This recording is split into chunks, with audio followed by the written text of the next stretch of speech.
Okay, तो चौथा है क्या, व्युत्क्रम अनुपात का नियम, जिसे क्या बोलते हैं, लॉ ऑफ रेसिप्रोकल प्रपोर्शन, जिसे किसने प्रतिपादित किया था, रिएक्टर ने 1792 में प्रतिपादित किया था।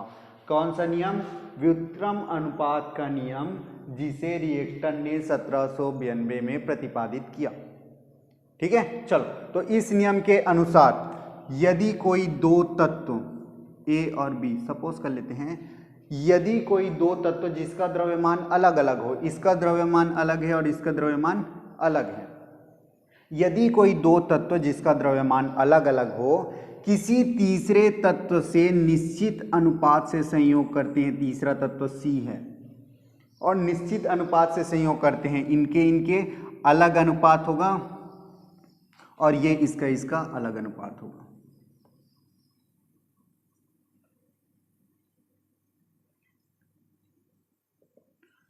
ठीक है, जब दो तत्व जिसका द्रव्यमान अलग अलग हो किसी तीसरे तत्व से निश्चित अनुपात में संयोग करते हैं, तो यदि पहला और दूसरा भी संयोग होते हो, ये दोनों पहला और दूसरा भी आपस में यदि संयोग होते हो, तो इसका जो अनुपात आने वाला है वो क्या आएगा, इसके अनुपात जैसा ही सेम दिखाई देगा। ठीक है, इसका ए और बी का जो अनुपात आने वाला है वो कैसे दिखाई देगा, इन दोनों अलग अलग जो संयोग किए थे यहां से ए और बी का अनुपात निकाल के यहां पास मिल सकता है सेम, या फिर ये आपस में दोनों सरल अनुपात बनाएंगे। क्लियर है, वर्डिंग लिखता हूं उससे अच्छे से समझ आएगा। ठीक है, चलो वर्डिंग देखो। ओके, अब देखते हैं, देखो क्या व्युत्क्रम अनुपात का नियम क्या बोलते हैं, जब दो तत्व, यहां पास हर एक चीज को सपोज करके चलते हैं, पहला है ए और दूसरा है क्या, बी। जब दो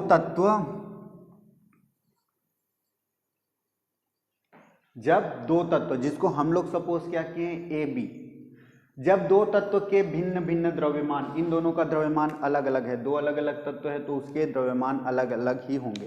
क्लियर है, जब दो तत्व के भिन्न भिन्न द्रव्यमान अलग अलग किसी तीसरे तत्व, तीसरा तत्व है सी, अलग अलग किसी तीसरे तत्व के निश्चित द्रव्यमान से संयोग करते हैं, अलग अलग का मतलब ए सी से करेगा और बी सी से करेगा, अलग अलग संयोग करते हैं, और यदि इन दोनों तत्वों में, किन दोनों तत्वों में, इन दोनों तत्वों में ए और बी में संयोग हो सके। देखो सबसे पहले क्या बोले थे, जो दो तत्व है ए और बी अलग अलग किससे संयोग करते हैं, सी से, मतलब ए सी हो जाएगा और बी सी हो जाएगा, संयोग करते हैं। ठीक है, और कंडीशन क्या बोल रहे हैं, यदि इन दोनों में ए और बी तत्वों में कभी संयोग हो सके तो ये उसी अनुपात में, ये ए और बी के बारे में बात कर रहे हैं। ठीक है, ए और बी के बारे में, उसी अनुपात में जहां से ए सी बना था और बी सी बना था, यहां से हम लोग किसका अनुपात निकालेंगे, ए बी का निकालेंगे, सी को छोड़ देंगे, ए और बी के जो अनुपात यहां पास आए रहेंगे उसको पिक आउट करेंगे, तो ये उसी अनुपात में, अथवा सरल गुणित अनुपात अपने से निकल सकता है। ठीक है, सरल गुणित अनुपात में संयोग करेंगे जिसमें वे तीसरे तत्व के निश्चित द्रव्यमान से संयोग करते हैं। एक बार फिर सुनो, जब दो तत्व के भिन्न भिन्न द्रव्यमान, दो अलग अलग तत्व जिसका द्रव्यमान ऑब्वियस सी बात है अलग अलग रहेगा, अलग अलग किसी तीसरे तत्व से संयोग करता है, निश्चित द्रव्यमान से संयोग करते हैं, और यदि इन दोनों तत्वों में भी कभी संयोग हो सके तो ये उसी अनुपात में अथवा एक सरल गुणित अनुपात में संयोग करेंगे जिसमें वे तीसरे तत्व के निश्चित द्रव्यमान से संयोग करते हैं। एग्जाम्पल देखो, अब देखो दो ठो कौन कौन सा तत्व ले लिए, हाइड्रोजन और ऑक्सीजन, दो तत्व जो किसी तीसरे तत्व से, तीसरा तत्व है सी, देखो तीसरे तत्व वो सी अलग है, ये सी कार्बन है। ठीक है, वो एक सपोज के लिए लेते हैं ए बी सी एग्जाम्पल के लिए। ठीक है, वो अलग है। ठीक है, ये कार्बन है। हाइड्रोजन और ऑक्सीजन दो अलग अलग तत्व है जो तीसरे तत्व से अलग अलग संयोग करेगा, मतलब ये इसके साथ करेगा तो क्या बनाएगा, हाइड्रोजन और कार्बन मिलके क्या बनाता है, CH4 बनाते हैं, और ये O और C मिलके क्या बनाते हैं, CO2 बनाते हैं। जब दो तत्व के भिन्न भिन्न द्रव्यमान हाइड्रोजन और ऑक्सीजन जिसके द्रव्यमान पहले से भिन्न भिन्न होते ही हैं अलग अलग किसी तीसरे तत्व से, देखो अलग अलग बोलने का मतलब ये अपना खुद कार्बन के साथ बनाएगा और ऑक्सीजन खुद अपना कार्बन के साथ बनाएगा, अलग अलग संयोग करते हैं। और यदि इन दोनों तत्वों में कभी संयोग होता है, किन दोनों तत्वों में जो ऊपर सपोज किए हैं, इन दोनों तत्वों में संयोग होता है, क्या संयोग होता है, हाइड्रोजन और ऑक्सीजन मिलके क्या बनता है, H2O। तो इसका जो अनुपात है H2O का अनुपात है वो इन दोनों से प्राप्त अनुपात के बराबर होगा। इन दोनों से क्या प्राप्त होगा देखते हैं, यहां पर देखो CH4 और दूसरा क्या है CO2। यहाँ पर CH4 कार्बन का कितना होता है, ह ही ली बी ब स, कार्बन का 6 अंक होता है, उसका द्रव्यमान होता है 12 अनुपात। हाइड्रोजन का कितना होता है, हाइड्रोजन का एक तो 4 हाइड्रोजन का द्रव्यमान कितना हो जाएगा 4। यहाँ पर CH4 का अनुपात आया 12:4 और यहाँ पर CO2 का कितना आ जाएगा, कार्बन का फिर से 12 अनुपात, ऑक्सीजन का कितना हो जाएगा, एक ऑक्सीजन का होता है 16 तो 2 ऑक्सीजन का कितना हो जाएगा 32। अब देखो यहाँ पास क्या बोले हैं, उसी अनुपात में, मतलब इन दोनों जगह से प्राप्त अनुपात। एक तो बोलते हैं कि इसका इन दोनों तत्व हम देख रहे हैं ना हाइड्रोजन और ऑक्सीजन में, तो देखो हाइड्रोजन का अनुपात कितना निकल गया यहाँ पास H4 अनुपात O2। यहाँ पास हाइड्रोजन और ऑक्सीजन का देखेंगे क्या दिखेगा, हाइड्रोजन और ऑक्सीजन दोनों को मिलाएंगे तो यहाँ पास H4 है, यहाँ पास O2 है। हाइड्रोजन का अनुपात क्या है 4 अनुपात ऑक्सीजन का क्या है 32। सरल करेंगे तो क्या मिलेगा, 4 से भाग दे दो 1:8।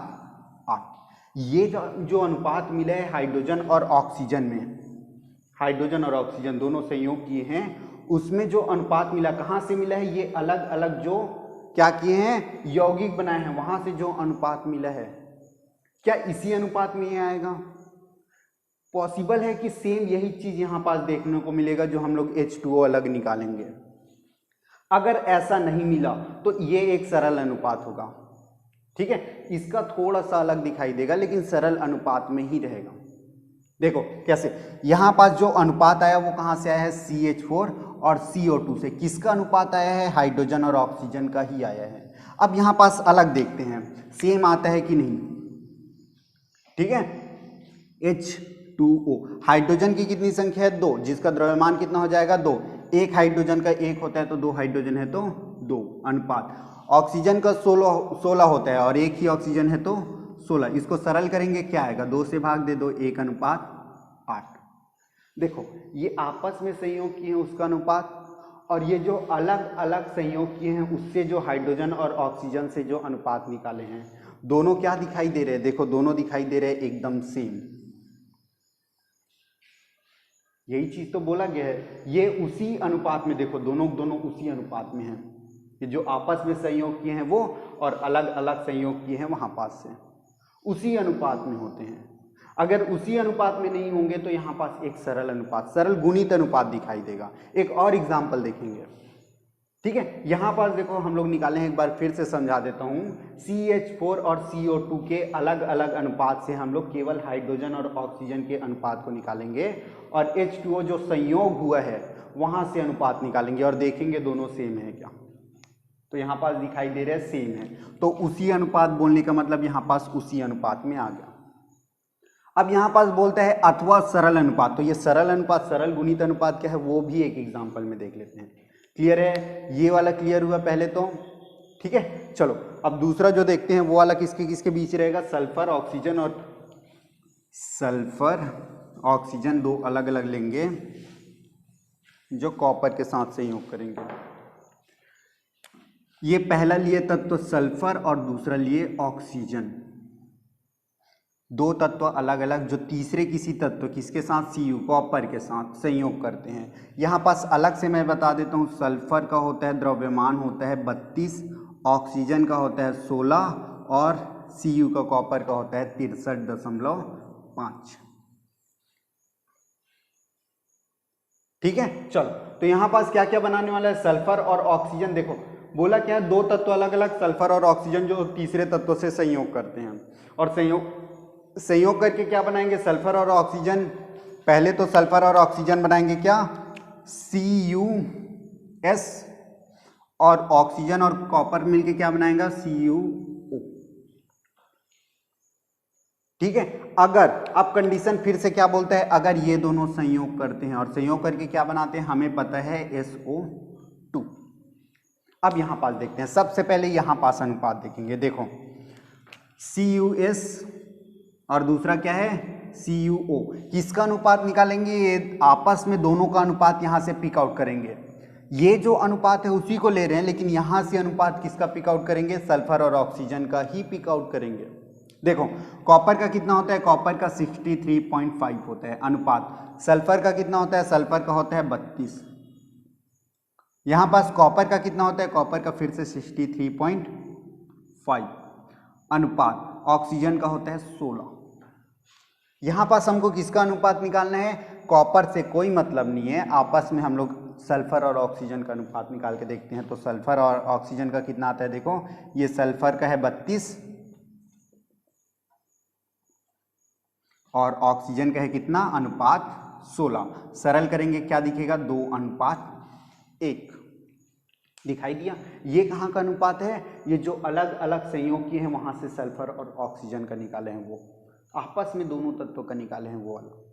लेकिन जब एक साथ संयोग करके जो अनुपात निकालते हैं, देखो एक साथ संयोग करके क्या बनाए हैं SO2, यहां पास उसके द्रव्यमान का अनुपात निकालते हैं। सल्फर का फिर से कितना होता है, सल्फर का S और O के बीच में अनुपात निकालेंगे।